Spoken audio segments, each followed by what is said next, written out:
हालत हैज़ में जिमा पर कफ़ारे का क्या हुक्म है?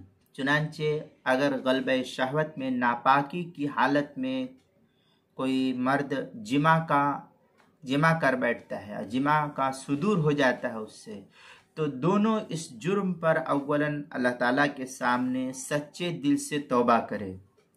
हाँ, अगर औरत को मजबूर कर दिया जाए तो उस पर कोई गुनाह इस सिलसिले में नहीं होगा।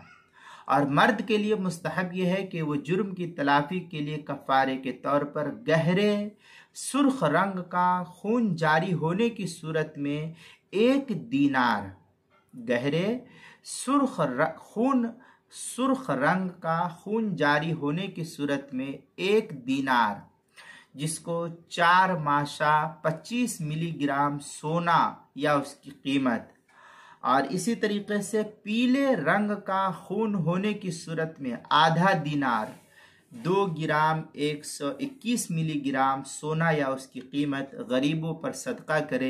लेकिन ये सदका वाजिब नहीं, तौबा करने के बाद सदका ना करने पर गुनहगार ना होगा।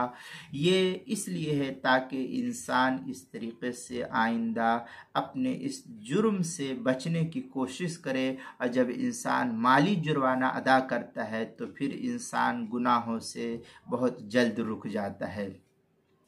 चुनांचे इस सिलसिले में काफ़ी तफसीली बहस जो है फतावा शाम के अंदर है। फल्तज़महु तौबा व यंदमु तसद्दुक़ुहु बिदीनारिन और निस्फ़हु वगैरह के तहत जो है नकल किया है।